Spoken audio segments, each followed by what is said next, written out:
Hello, and welcome to this episode of Weather Watch, Millersville University's exclusive weather news program. I'm your host, Matthew Green. During this episode, we will bring you the weather in 60 seconds, a new segment of weather history, and finally, the hurricane that made it to our number 4 spot on the list of Weather Watch Top 5. So let's get started off by bringing you the weather that made headlines in the past few weeks with this segment of Weather in 60 Seconds. Droughts in Australia, typhoon in China, and flooding in Colorado are all on the list for this edition of Your Weather in 60 Seconds. So let's start the clock by taking you to Queensland, Australia, where 60% of the area is currently under a drought declaration. This percentage is expected to grow if the state does not receive any substantial rain in the near future. Some farmers have been hit so hard with overall costs that they have started to give a mixture of feed to cattle since conditions have not improved. Now taking you to Shanwei, China, where Typhoon Usagi made landfall on September 22nd. It came on shore with wind gusts up to 132 miles per hour, killing 21 people, 13 alone in Shanwei. Usagi passed through the countries of Taiwan and the Philippines before hitting China. The brunt of the storm, however, managed to miss Hong Kong. Finally, let's go to the United States, where flooding in Colorado is the story. The floods were caused by a weather system that dumped more than 15 inches of rain. There are an estimated total of 19,000 residential buildings that were damaged by the flooding. The search still continues for many people unaccounted for in the areas hit by the massive amounts of rainfall. That's all we have for this edition of Your Weather in 60 Seconds. Meteorology is a science that has evolved for many years. Many people have studied meteorology and have contributed to its success through new findings and new inventions. In this segment of weather history, Ben Bonner will take you into the past and show you the history of meteorology.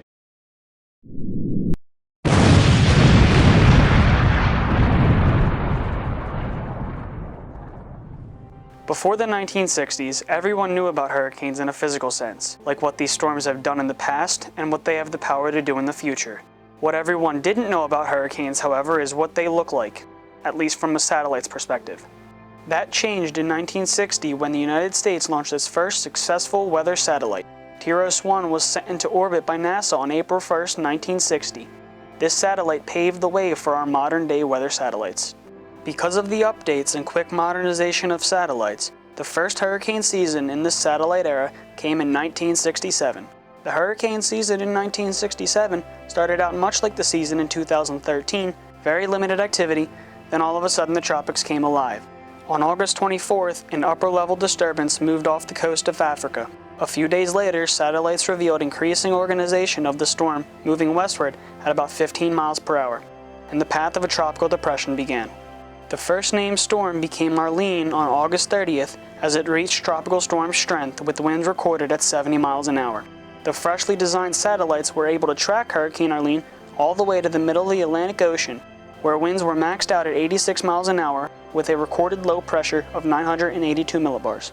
Though this hurricane didn't set any records, Arlene was the first named storm of the satellite era.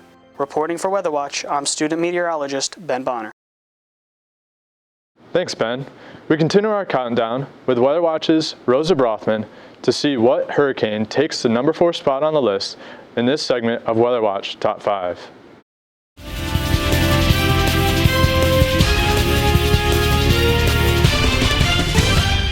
Welcome back to our countdown of the top 5 hurricanes. This next hurricane managed to be one of the most intense storms of the 2008 hurricane season, with 195 fatalities and in total $37.5 billion in damages. At number 4 on our countdown, we have Hurricane Ike. Hurricane Ike began as a tropical disturbance off the coast of Africa on August 28, 2008, making him the 9th named system of the 2008 hurricane season.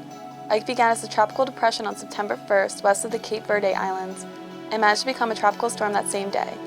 3 days later, he had strengthened to a Category 4 hurricane. The areas severely affected were Cuba, Texas, and Louisiana. In Cuba, over 1 million people were evacuated prior to Ike. Waves were reported 23 feet high and peaked at 40 feet in some areas.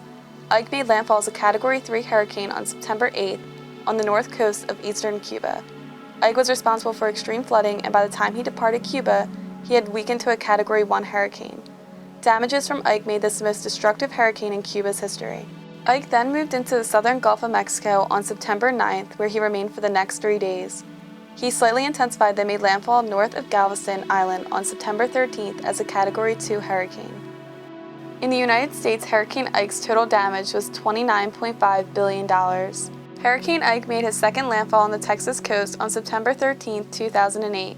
Low-lying areas around Houston, Texas held a mandatory evacuation along with the entire Galveston area. 3,459 families were left homeless, along with 16,000 left living in temporary shelter under federal housing programs. In Houston, Texas, Ike produced high winds, storm surge, and major flooding. Louisiana experienced around 200,000 power outages as a result of an incredible storm surge.